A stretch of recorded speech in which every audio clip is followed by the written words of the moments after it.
जल्दी से ज्वाइन कर लो. I'm officially starting the class. Now the recording has begun. So from tomorrow, it'll be a class every day. It's लेकिन बेटे आप लोगों को खुद एहसास होगा कि इन क्लासेस का कितना फ़ायदा होगा आपको डेली अगर आप लोग आते हैं क्लास में. I be doing mainly just past papers. कुछ स्किल्स एक्सरसाइजेज हैं specially design to target certain areas, वो करेंगे हम लोग. तो जस्ट मेक श्योर कि आप लोग कल से इवन अगर आपके मॉक्स भी और चल रहे हैं ना, आप लोग अटेंड ज़रूर कीजिएगा. वीडियोस तो मैं सब पोस्ट करूंगा और वो ऑफ कोर्स प्ले लिस्ट में जाएंगी. ऑफिशियली ये क्लासेस होंगी, लेकिन just make sure कि you attend. Anish. Assalamu alaikum, all the kids that have joined. Anish, Hania, I don't know, some other kids joined. Laiba, सबको सलाम. तो अब मैं जल्दी से आपके ग्रुप्स में मैसेज करके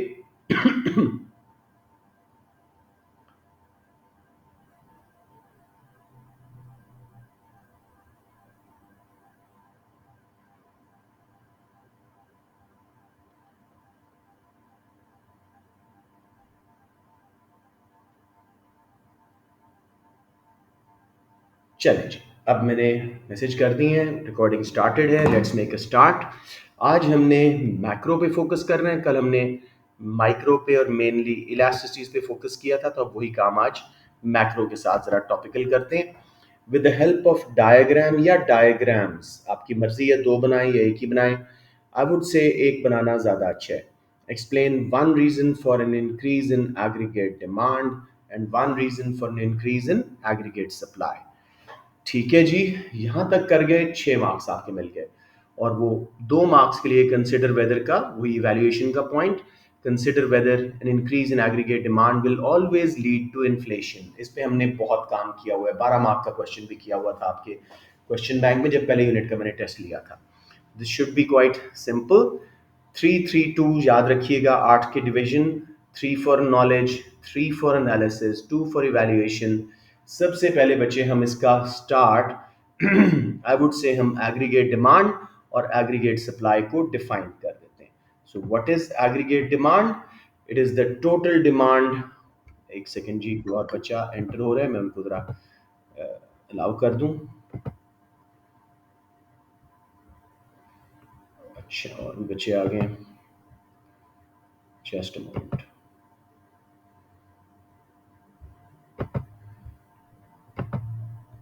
जी अस्सलाम वालेकुम बच्चों, थोड़ी रिक्वेस्ट है कि टाइमली ज्वाइन कर लिया करें पहले 5 मिनट के अंदर अंदर.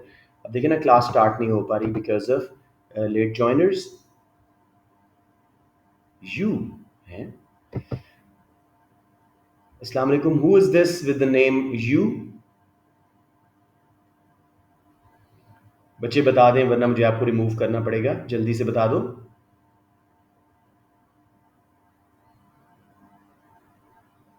हमजा इफ्तिखार. ओके ओके, ठीक है. Let's start ji. क्वेश्चन एक बार फिर देख लो बच्चों जो बाद में आए हो. मैक्रो पे आज हम फोकस कर रहे हैं. With the help of a diagram या डायग्राम्स, आई वुड सजेस्ट इसमें एक बनाइएगा. Explain one reason for, again there is a kid entering. Let let them in. Okay जी. तो with the help of diagrams या diagram, explain one reason for an increase in aggregate demand and one reason for an increase in aggregate supply. यहाँ तक आपके knowledge and analysis के 6 marks पूरे. And consider whether an increase in aggregate demand will always lead to inflation. ये evaluation के 2 points हैं कि कब इन्फ्लेशन आएगी एग्रीगेट डिमांड बढ़ने से और कब नहीं आएगी. So pretty straight forward simple सा क्वेश्चन है. इसके ऊपर तो हमने 12 मार्क का क्वेश्चन भी किया हुआ है. Should not be a major issue. अब जरा सबसे पहले key terms are aggregate demand and aggregate supply. तो 3 मार्क्स नॉलेज के हैं. 3 3 2 याद रखिएगा. 3 for knowledge, 3 for analysis, 2 for evaluation. So aggregate demand is the total demand for economy's goods and services at a given price level. या it is the total consumption plus investment plus government spending plus net exports. दोनों में से कोई बात कर दोगे, 1 mark है. एहतियातन दोनों कर दीजिएगा. It is the total demand or spending on goods and services produced in the economy at a given price level, and it contains 4 components: C plus I plus G plus X minus M. Aggregate supply is the total output that producers in an economy are willing and able to supply at a given price level. दो marks हो गए। Accurate diagram basic equilibrium वाला, AD और as वाला, एक mark आपको यहां मिल गया।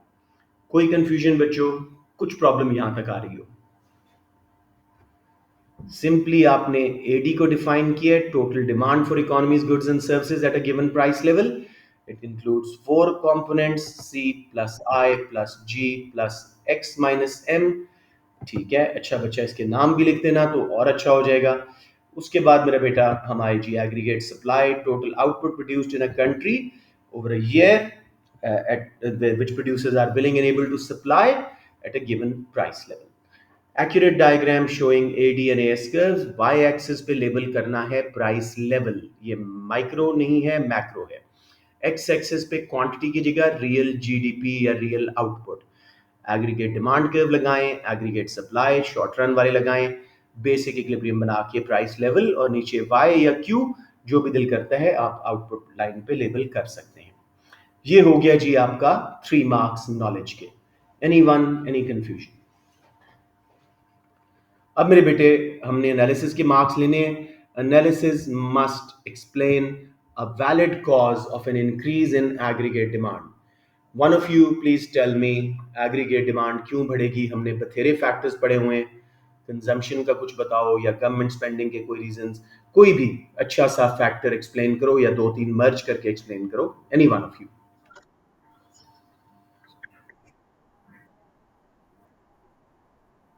ओके, एक्सप्लेन करो इससे इससे कैसे एग्रीगेट डिमांड बढ़ेगी। शाबाश,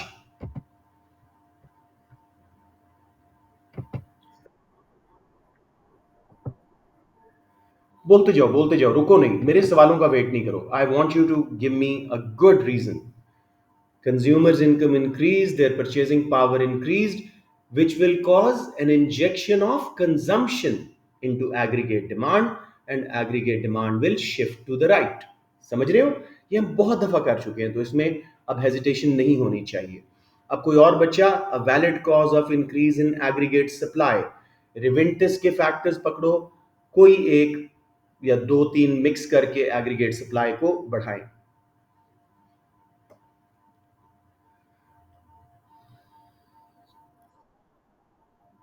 बोलते जाएं, बोलते जाएं। Don't make me ask questions, आप बोलते जाएं।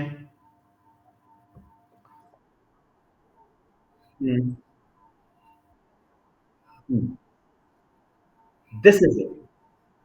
ये चीज, ये बहुत अच्छा था, लेकिन आपने एग्रीगेट सप्लाई का वर्ड यूज करना था। A fall in price of raw materials due to let's say lower indirect taxes और इंक्रीज इन एक्सचेंज रेट और quality layout will make cost of production lower. Firms will be able to supply more at each level. Aggregate supply curve will shift to the right. अब वो कहते हैं जी एक ही graph में दोनों shift करके दिखाओ, resultant impact on price level and national output. तो बगैर आपसे पूछे मैं खुद ही इसको जल्दी से बना रहा हूँ, क्योंकि अभी भी मुझे कुछ बच्चे जहन में आ रहे हैं जिनको इनकी ड्राइंग में मसला है। तो let's just quickly draw this. What's happening? Why is it not allowing me to draw? एक सेकेंड, अच्छा maybe the charge is not enough. Just wait बच्चों, मैं चार्जर लेके आ रहा हूँ ताकि मैं इसको ड्रॉ कर सकूं।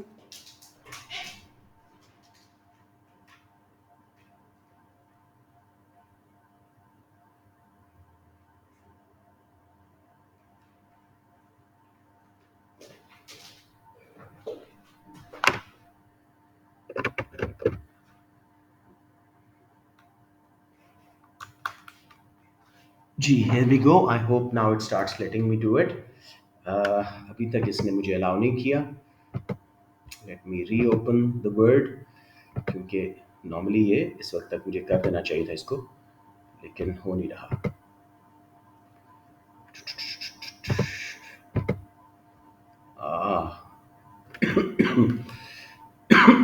Why is it not happening?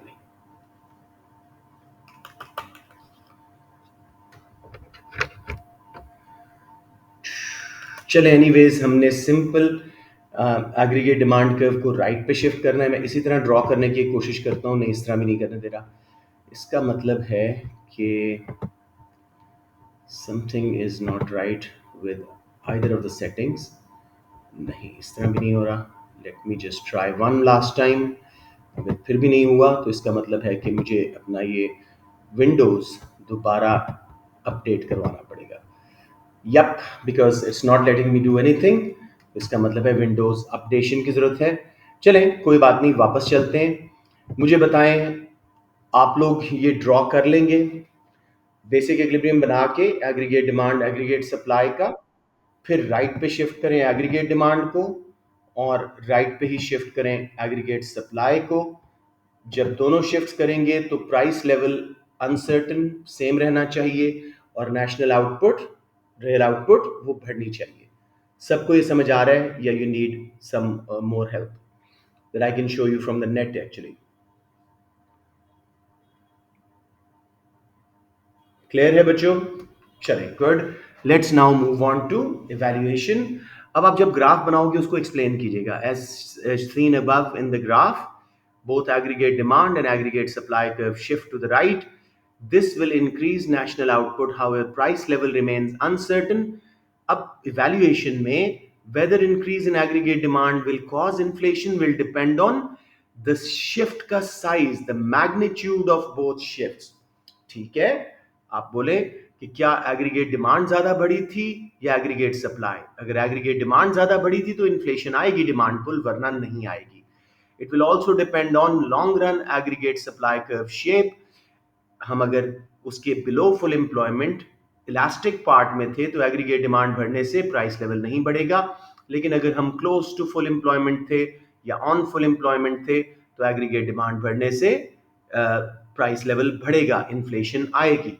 तो कंक्लूजन में it will depend on the relevant size of both shifts of aggregate demand and aggregate supply, and if it is the long run it will depend on which part of long run aggregate supply the economy was on.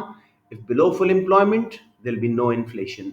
If on full employment, there will be inflation. बच्चों ये समझ आ रहा है मैं क्या बात कर रहा हूँ? अनफॉर्चुनेटली मेरे पास ड्राइंग की ऑप्शन नहीं आ रही, इसलिए मैं थोड़ा सा कंफ्यूज हो रहा हूँ कि आप लोगों को प्रॉपर समझ आया कि नहीं। I need some reiteration. किसी को मसला है तो प्लीज पूछें।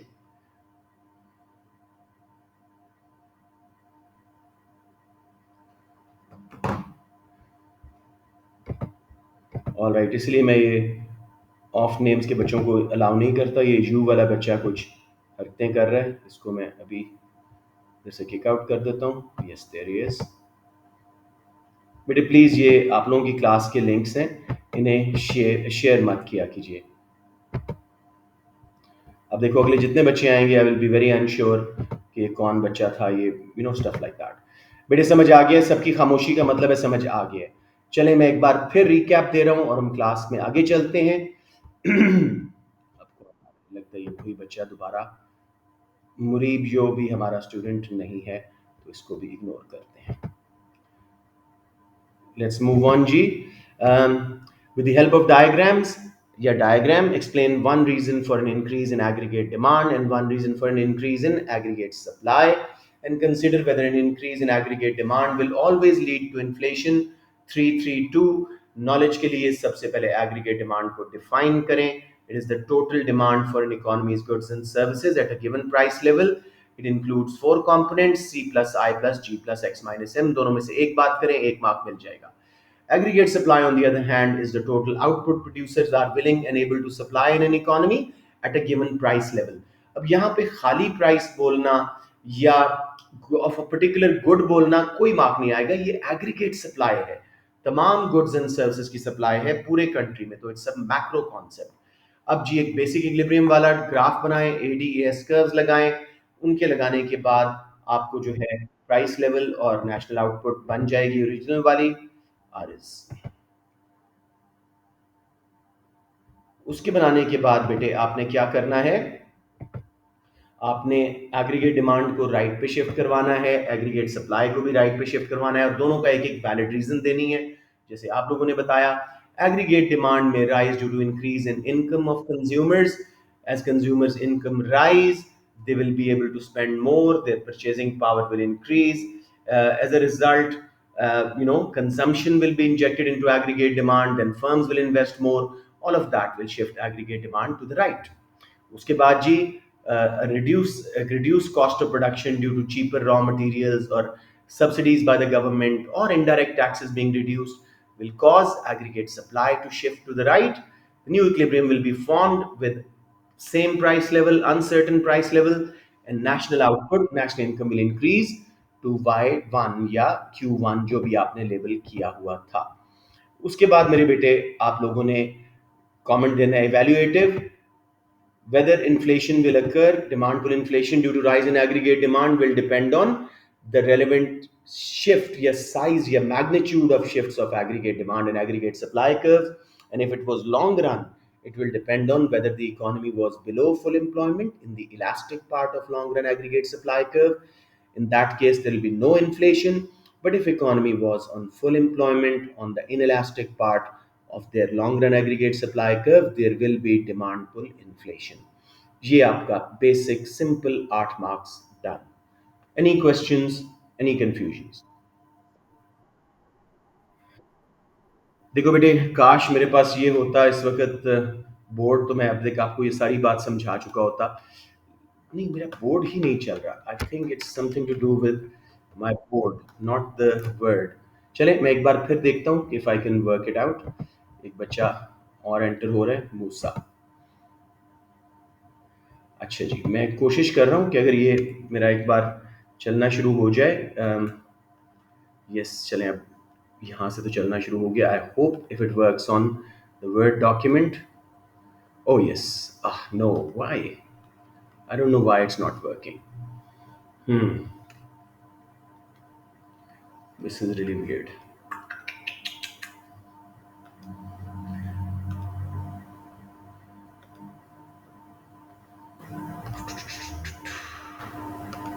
देखो ना, ये मुझे कोई भी ऑप्शन नहीं दे रहा ड्रॉ करने की. बेटे, आई वुड सजेस्ट कि आप लोग चले मैं आपको नोट्स में से दिखाने की कोशिश करता हूँ, अगर वहाँ पे ये चीज़ आपको नज़र आ जाए. एक second.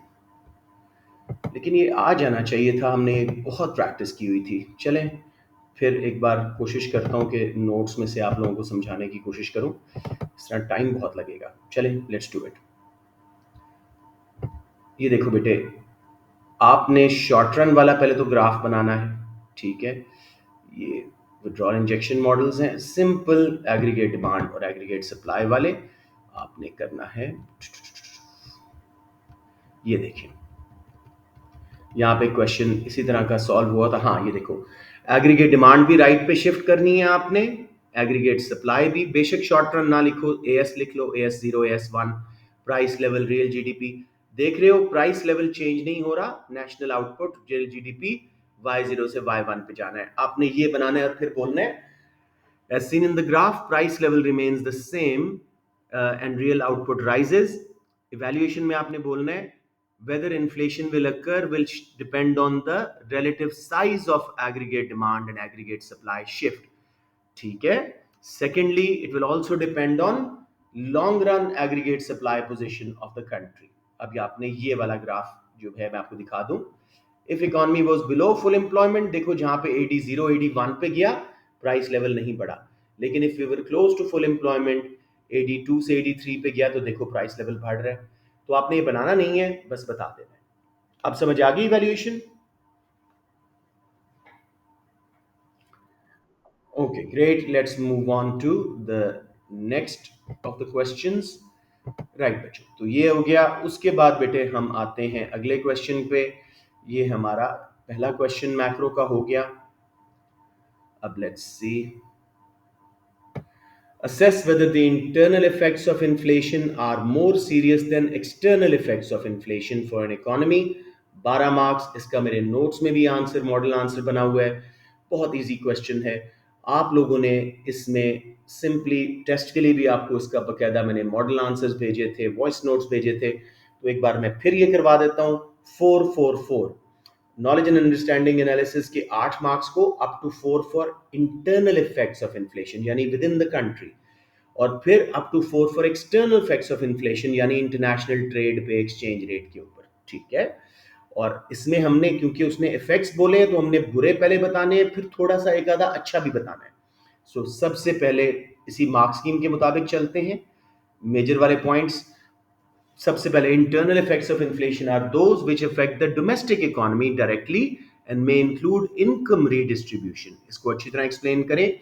When inflation rises, price level rises, those on fixed incomes such as pensioners, unemployed on benefits, their real income या purchasing power falls because उनकी income fixed है और prices बढ़ रही हैं. They're becoming poorer in real term.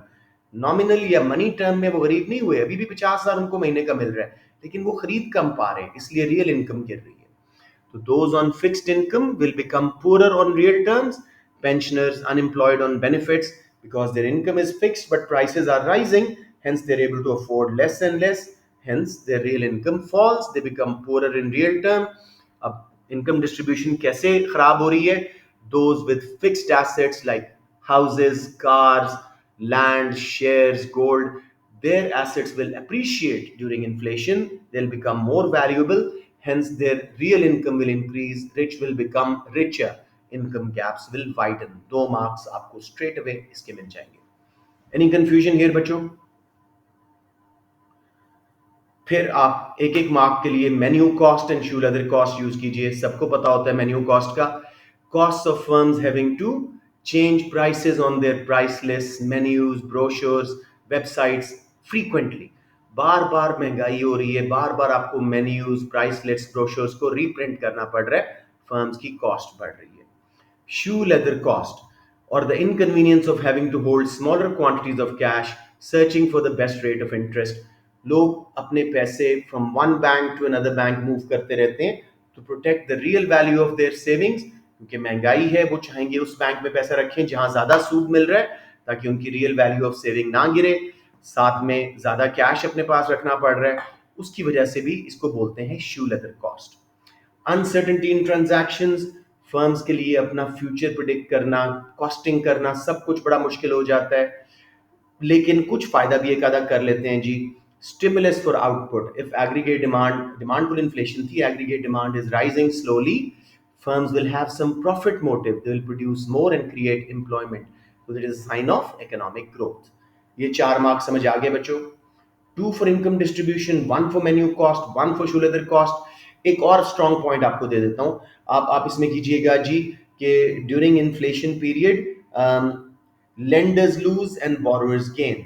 Lenders who have given a loan will receive back their money less in real terms. Its purchasing power would have fallen, whereas borrowers gain as they pay back the same amount in money terms, but its real value, purchasing power, has fallen.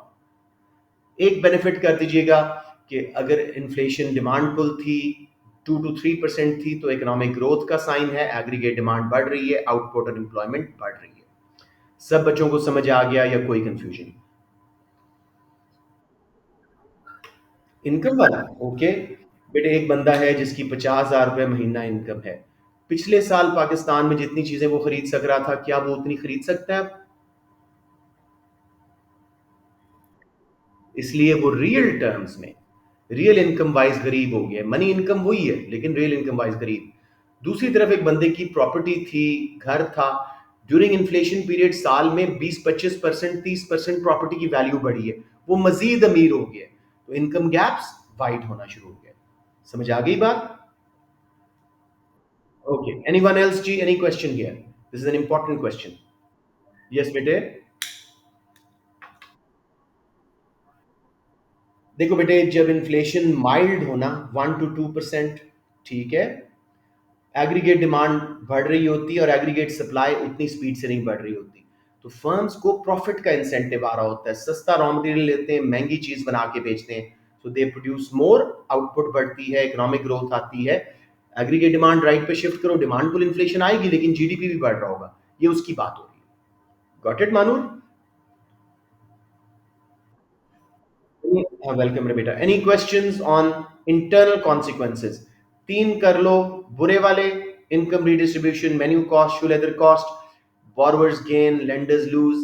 और चौथा कर दो कि economic growth आती है जब mild inflation हो, demand पुल, उसमें फर्म्स एक्सपैंड कर रही होती हैं, जॉब्स क्रिएट हो रही होती हैं क्योंकि उनको प्रॉफिट नजर आ रहा होता है. ये करने के बाद अब एक्सटर्नल पे आते हैं जी. अच्छा, थोड़ा सा इसको मैं एडजस्ट कर लूं जी. अब एक्सटर्नल पे हम आ गए जी. If inflation rate is higher in our country than other countries, so as a result, exports will become expensive, their demand will fall. Imports will appear cheaper, their demand will rise. If demand was elastic, x minus M component of aggregate demand यानी हमारा balance of trade. अब कुछ बच्चे यहाँ पे current account या balance of payment लिख देते हैं, वो बहुत बड़े अकाउंट्स हैं, सिर्फ बैलेंस ऑफ ट्रेड बोलो, यानी X minus M net exports वाला पार्ट गिरेगा, एग्रीगेट डिमांड गिरेगी, अनएम्प्लॉयमेंट आएगी, रियल जीडीपी गिरेगा, डाउनवर्ड मल्टीप्लायर इफेक्ट। एक बार फिर सुन लें, अगर महंगाई इन्फ्लेशन रेट हमारे मुल्क में ज्यादा है दूसरे कंट्रीज से, हमारी एक्सपोर्ट्स महंगी हो जाएंगी, उनकी डिमांड गिरेगी। इंपोर्ट सस्ती हो जाएंगी, उनकी डिमांड बढ़ेगी। अगर दोनों की डिमांड इलास्टिक थी तो करंट अकाउंट का बैलेंस ऑफ ट्रेड यानी net exports X minus M वाला हिस्सा एग्रीगेट डिमांड का गिरेगा, एग्रीगेट डिमांड लेफ्ट पे शिफ्ट होगी, अनएम्प्लॉयमेंट आएगी, negative economic growth, downward multiplier effect. सबको समझ आ गया? अब यहां पे एक पॉजिटिव एक और करते हैं बुरा effect, exchange rate will depreciate because exports कम बिक रही हैं तो हमारी करेंसी की डिमांड कम है। इंपोर्ट ज्यादा कर रहे हो तो अपनी करेंसी वर्ल्ड में सप्लाई ज्यादा कर रहे हो, तो exchange rate will depreciate which will cause expensive imported raw materials, cost push inflation will increase. ये हो गया जी नेगेटिव्स। अब एक पॉजिटिव कर देते हैं, however if demand for exports and imports was inelastic in short run due to signed contracts with the world, x minus m part of aggregate demand yani balance of trade will increase, aggregate demand will increase, there'll be higher output and employment। समझ आ गया मेरे बच्चों? या एक बार फिर कर लें। अब इसकी इवैल्यूएशन में बच्चे बहुत मैसअप करते हैं।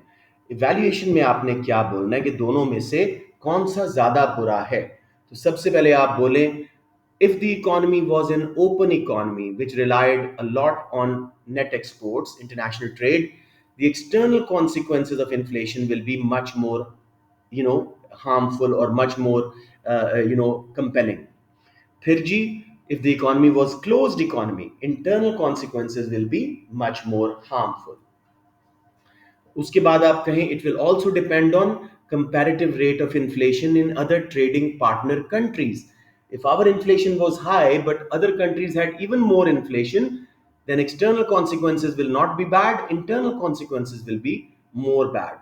फिर बोल देना in general it will also depend on which type of inflation it is। Cost push will be more harmful as it will bring unemployment, demand pull will be less harmful in short run as it will bring employment। ठीक है? To conclude, whether or not which consequences internal or external are more harmful will depend on how open an economy is, comparative rate of inflation in other countries, retaliation and use of tariff quotas by other countries, etc., which will determine whether external consequences are more or internal are more। बच्चों समझ आ गया? PD वाला समझ नहीं आया बेटे? वो Jacob effect है ना बेटे, हमने कॉन्ट्रैक्ट साइन किए होते हैं दूसरे कंट्री के साथ, एक्सपोर्ट्स के लिए भी साल के और इंपोर्ट्स के लिए भी। हमारी महंगाई होने से एक्सपोर्ट्स अगर महंगी होती हैं, दुनिया सारी हमारी एक्सपोर्ट्स लेना बंद नहीं कर देगी, वो अपने कॉन्ट्रैक्ट ऑनर करेंगे, तो वक्ती तौर पे हमारी एक्सपोर्ट का रेवेन्यू बढ़ेगा, इन इलास्टिक डिमांड प्राइस बढ़ी, रेवेन्यू बढ़ेगा। इंपोर्ट सस्ती होने के बावजूद उतनी डिमांड नहीं बढ़ेगी, एक्सपेंडिचर गिरेगा, एक्स माइनस एम बढ़ेगा वक्ती तौर पे, जो हमने पूरा एक चार्ट भी किया था, short run long run impact. बेटे समझ आ रहा है कि नहीं? Okay, you don't sound very sure guys, जो बोल रहे हैं मेरे साथ, कम से कम जवाब जो है। और बच्चे बताओ अगर कोई कंफ्यूजन है, आरिज, हानिया, एनीवन? जी मेरा बेटा।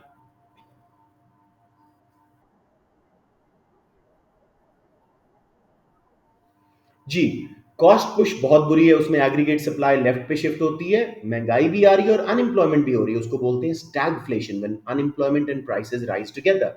ये बहुत बुरी है।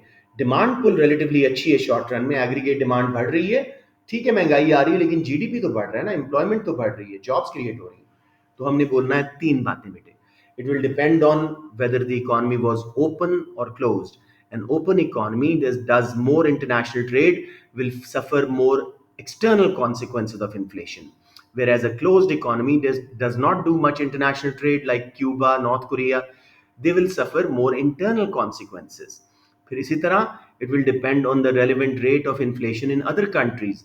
If our inflation rate is higher than other countries, external consequences will be bad.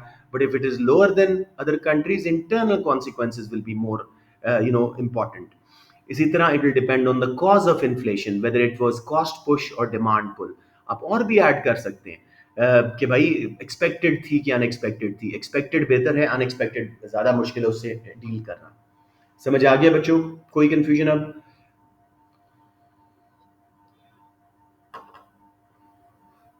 All right, let's move on to the next question. Unit 3 पे अब आ गए हम. Explain the reason why, center में इसको कर दूं. Explain the reason why governments impose taxes. आसान क्वेश्चन है, यहां तक आपको 6 मार्क्स हैं. And consider whether an increase in income tax is fair then an increase in sales tax. तो सबसे पहले 332, नॉलेज के 3, एनालिसिस के 3 और इवैल्यूएशन के 2. तो नॉलेज एंड अंडरस्टैंडिंग के लिए सबसे पहले इसके अंदर reasons why government imposes taxes.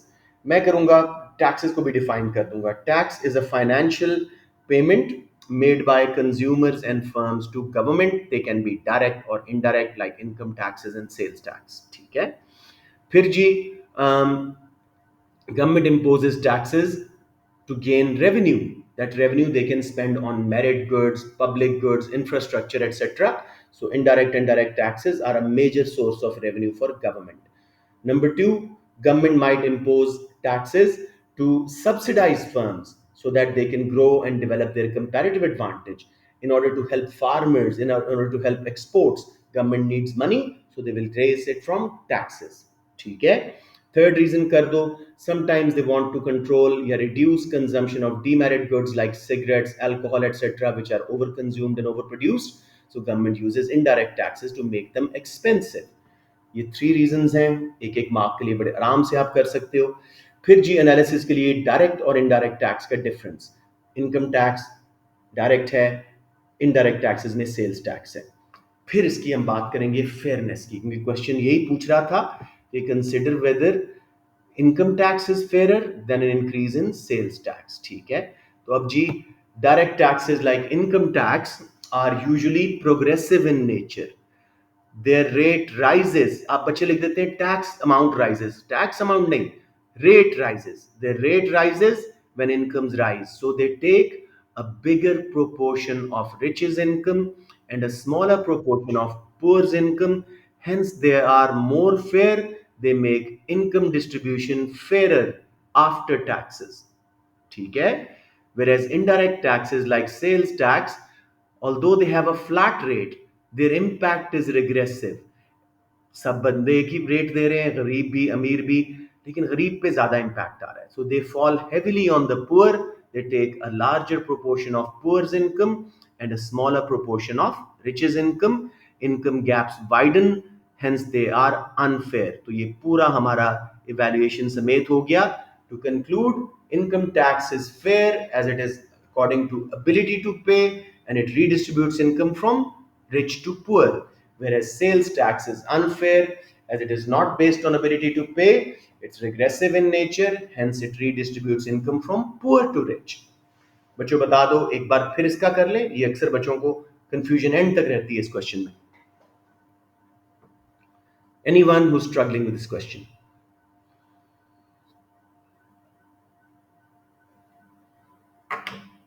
All right, चले अपनी तसल्ली के लिए मैं एक बार फिर देख लेता हूं इसको कि कुछ मिस तो नहीं हुआ. Explain the reason why government imposes taxes. 3 reason ले लो जी. रेवेन्यू चाहिए ताकि इंफ्रास्ट्रक्चर पे मेरिट गुड्स बना सकें, education, health care, public goods बना सकें, डिफेंस, नेशनल डिफेंस वगैरह, आपका light houses, street lights, because वो नॉन एक्सक्लूडेबल, नॉन ड्राइवेबल हैं, प्राइवेट सेक्टर प्रोवाइड नहीं करेगा, फ्री राइडर प्रॉब्लम है उनमें.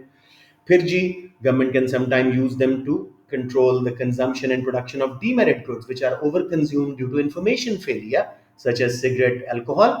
फिर आप कर सकते हैं to control External cost like pollution, congestion, government can heavily tax the companies who are polluting the environment. ये आप कर सकते थे.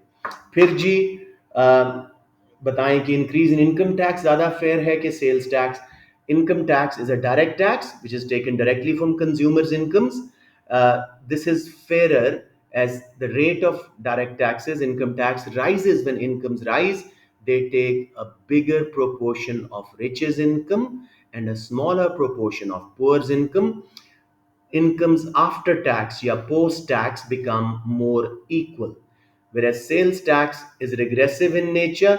Although the rate is flat 10% 20% सबको एक ही देना पड़ रहा है, but they fall heavily on poor. They take a greater proportion of poor's income and a smaller proportion of rich's income. Income gaps widen. To conclude, income tax is fairer, the direct tax, because it redistributes income from rich to poor, and sales tax is unfair because it falls heavily on poor and redistributes income from poor to rich. अब बच्चों समझ आ गया? Straight forward आसान सा question. Any questions जी before I move on to the 12 marker? All right, let's see what's in store. Assess with, oh good question, ये अच्छा question, इसी बहाने आपकी policies revise हो जाएंगी. Assess whether a government should always aim to balance its budget rather than have a budget surplus or a budget deficit. ये एक बड़ा misunderstood सा question जब आया था तो बच्चों ने बहुत गलतियां की थी, तो जरा अच्छी तरह इसको समझिएगा. Simply सबसे पहले knowledge अंडरस्टैंडिंग एंड एनालिसिस के 8 मार्क्स हैं, उसको 4 4 में डिवाइड करना और एंड पे इवैल्यूएट करना है कि भाई क्या सरप्लस होना चाहिए या डेफिसिट होना चाहिए बजट, या बैलेंस होना चाहिए. तो सबसे पहले हमें इन टर्म्स को डिफाइन करना है बजट को. बजट क्या है जी? इट इज, थोड़ा सा मैं इसको सीधा कर लूं. मीनिंग ऑफ बैलेंस बजट, पहले मैं बजट से स्टार्ट करूंगा. A budget is a financial document that shows government's revenue and spending plans for the coming year. हर साल फाइनेंस मिनिस्टर अनाउंस करता है. तो बजट क्या होता है? गवर्नमेंट के पास कितना रेवेन्यू आना है टैक्सेस से और वो कहां कहां स्पेंड करेंगे उसका एक document. Balance budget means when revenue from taxes is same as spending plans. हमने कोई एक्सपेंशनरी या कॉन्ट्रैक्शनरी नहीं की. फिर जी budget deficit means when government's going to spend more than the revenue they going to receive from taxes. ठीक है. अब जी इसका लिंक करें एक्सपेंशनरी फिस्कल पॉलिसी से. कैसे? कि अगर मुल्क में अनएम्प्लॉयमेंट है, लो इकोनॉमिक ग्रोथ है, गवर्नमेंट उसको बढ़ाना चाहती है, इकोनॉमिक ग्रोथ को, अनएम्प्लॉयमेंट को कम करना चाह रही है, they will make their budget deficit, reduce taxes and increase government spending. This will increase disposable income, consumption injection आएगा. फिर firms will invest more because उनके corporation या profit tax कम होंगे. कंजम्पशन का, इन्वेस्टमेंट का इंजेक्शन, फिर गवर्नमेंट स्पेंडिंग का injection, aggregate demand बढ़ेगी, अनएम्प्लॉयमेंट कम होएगी, इकोनॉमिक ग्रोथ आएगी. ठीक है. साथ ही कर देना हाउएवर इन्फ्लेशन आएगी, डिमांड पुल अगर सप्लाई नहीं बढ़ सकी, और इंपोर्ट्स ज्यादा होंगी इनकम्स बढ़ने से, जिससे current account of balance of payment deficit में जा सकता है. समझ आ गया जो हमारे नोट्स में सारी बात है? बजट डेफिसिट के फायदे और नुकसान. कोई यहां पे प्रॉब्लम आ रहा हो? फिर जी बजट सरप्लस पे जाएंगे. Let's do that. कि बजट सरप्लस क्या है जी? When government revenue from taxation and other sources is more than their spending plans. ठीक है. This is contractionary fiscal policy. This is used when there is very high rate of inflation, economy is going through boom, so government wants to reduce aggregate demand. So as a result, government increases taxes, reduces spending, which reduces consumption and investment. And government spending भी पहले कम की थी, aggregate demand falls. This reduces imports, balance of payment, current account will go into surplus. Inflation demand pull वाली control हो जाएगी, लेकिन unemployment आ जाएगी और जीडीपी गिरेगा. अब जी कौन सा टाइम पे बजट सरप्लस होना चाहिए, कौन से पे बैलेंस का deficit? consideration of which fiscal position is appropriate for particular macroeconomic problems. If the economy is facing inflation, a budget surplus is recommended in order to reduce aggregate demand and demand pull inflation. If economy is going through unemployment and low economic growth, budget deficit is recommended to boost the economy and raise aggregate demand. In other cases, a budget balance might be preferred To conclude, it will depend on particular economic situation, what kind of aims are more important to be achieved. According to that, government will change their budget. बच्चों कोई confusion? ये पूरी fiscal policy आपकी revise हुई है। किसी बच्चे को यहां प्रॉब्लम आ रही हो? चलें, I guess you are satisfied, इसलिए नहीं पूछ रहे हो। Let's move on to one more question and close our class. ये देखें, 8 मार्क का क्वेश्चन है। Explain the difference between an import tariff and an import quota and consider why a government would choose an import tariff rather than an import quota as a tool of protection in international trade। अब main चीज 332 knowledge के 3 marks हमारे पास क्या है जी? Tariff, import tariff क्या होता है, import Kota क्या होता है, प्रोटेक्शनिज्म क्या होती है। तो जैसे उसने यहां बोला नीचे नॉलेज के लिए देखो, meaning of an import tariff as a tool of protection, 2 marks. Tariff is an indirect tax imposed on imports in order to make them expensive. It reduces the supply of imports and protect domestic industry. Whereas an import quota is a physical limit on number of goods that can be imported of a particular type.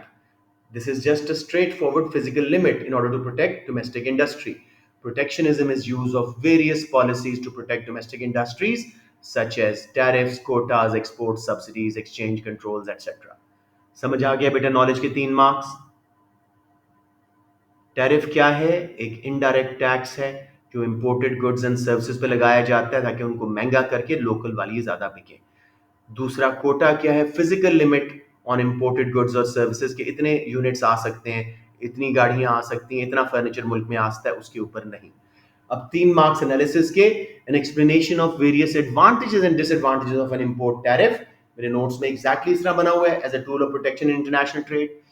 Tariff will make imported goods and services expensive. ठीक है? As a result, consumers will import less and switch towards domestic goods. Domestic industries demand will increase and they'll be protected. ठीक हो गया?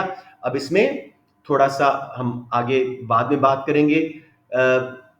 इसके advantage disadvantage उसने कहा यहीं पे करो। एडवांटेजेस क्या हैं जी? एक तो इंपोर्टेड गुड्स महंगी होगी, उनकी डिमांड गिरी, लोग लोकल गुड्स पे शिफ्ट हो गए। ठीक है? गवर्नमेंट को रेवेन्यू मिलेगा which can be spent on other important purposes such as education, health care वगैरह। साथ में if demand was elastic, tariff will be very useful because a small increase in price through tariff will cause a greater fall in demand for imports. However, अब यही disadvantage करते हैं, if demand was inelastic, tariff will not be very successful in reducing imports. Consumers will still keep importing a lot. Secondly, G, if we're using import tariff, other countries will retaliate and they will give subsidies to their companies, make them cheaper, तो import सस्ती नहीं महंगी नहीं होंगी, या फिर वो हमारी एक्सपोर्ट्स पे टैरिफ लगा देंगे। समझ आ गया? रिटेलिएशन, इलास्टिसिटी, ये दो डिसएडवांटेज। एडवांटेज, रेवेन्यू आ रहा है, महंगी हो रही है इंपोर्ट्स, लोकल गुड्स तरफ लोग स्विच हो रहे हैं, स्पेशली अगर डिमांड इलास्टिक है। अब इसी तरह जी इंपोर्ट कोटा लगा दिया, फिजिकल लिमिट है, अब सप्लाई ऑफ इंपोर्टेड गुड्स कम हो जाएगी। Even if demand was inelastic, still protection होगी, क्योंकि आपने तो नंबर कर दिया ना, प्राइस चेंज नहीं किया, आपने नंबर कर दिया बस इतनी गाड़ियां मुल्क में आएंगी, सो कंफर्म लोकल गुड्स की डिमांड बढ़ेगी। फिर जी कोटा के नुकसान, they are not very useful in gaining revenue for the government. Secondly, other countries may retaliate and use tariffs and quotas against our exports. समझ आ गया मेरे बच्चों? ये आपके एनालिसिस हो गए। किसी को यहाँ पे 6 मार्क्स के लिए प्रॉब्लम? हमने टैरिफ को डिफाइन किया, कोटा को डिफाइन किया, प्रोटेक्शनिज्म को डिफाइन किया। Tariff, indirect tax on imports to make them expensive, so people switch towards local goods. Import quota is a physical limit on imported goods, again to protect domestic industry. Protectionism is use of various policies such as tariffs, quotas, etc. to make domestic goods more competitive in international market and save domestic businesses from imports competition. फिर उसके बाद मेरा बेटा आपने बताया advantage disadvantage, tariff क्या करेगा, imports को महंगा करेगा, अगर डिमांड इलास्टिक थी तो काफ़ी सक्सेसफुल हो जाएंगे आप लोकल गुड्स की तरफ लोगों को स्विच करवाने में। गवर्नमेंट को रेवेन्यू आएगा जिसको वो यूज़ कर सकते हैं मेरिट गुड्स वगैरह पे। टैरिफ लगाएंगे तो इसके ज़रिए जो है डोमेस्टिक फर्म्स जो हैं वो सस्ती चीज़ें उनकी लगेंगी, लोग स्विच कर जाएंगे। लेकिन नुकसान क्या है, अगर डिमांड इनइलास्टिक थी टैरिफ सक्सेसफुल नहीं होगा, बहुत कम डिमांड गिरेगी इंपोर्ट्स की। साथ में दूसरे कंट्रीज भी रिटेलिएट करेंगे, वो भी हमारे खिलाफ टैरिफ कोटाज लगाएंगे। इसी तरह कोटा लगाने का फायदा, इवन अगर डिमांड इनइलास्टिक थी कोटा विल वर्क बिकॉज हमने नंबर सेट कर दिया कि सिर्फ इतनी गुड्स आ सकती हैं मुल्क में। सेकेंडली जी, जब कोटा लगेगा बाहर की गुड्स ना सिर्फ कम होंगी, उनकी सप्लाई कम होने से प्राइस बढ़ेगी इंपोर्ट्स की, तो लोग लोकल गुड्स पे स्विच कर जाएंगे। नुकसान क्या है, कोटा का कोई रेवेन्यू गवर्नमेंट को नहीं मिलता। सेकेंडली कोटा या ज़्यादा या कम गवर्नमेंट सेट कर दे तो शायद इफेक्टिव ना हो। थर्डली रिटेलिएशन, दूसरे कंट्रीज भी हमारे खिलाफ टैरिफ कोटाज यूज कर सकते हैं। इवैल्यूएशन जी offers a valid judgment on why a government would use tariff या quota. If demand is elastic, tariff will be preferred by the government because this will reduce imports by a greater margin. But if demand was inelastic, quota will be preferred. ठीक है। इसी तरह to reach a conclusion, it will depend on the elasticity of demand for imports. It will also depend on cross elasticity of demand between imported goods and domestic goods कि हमें कितना tariff या कोटा लगाना चाहिए। ये है जी हमारा सारा इसकी इवैल्यूएशन। एनी कंफ्यूजन बच्चों, एनी क्वेश्चंस?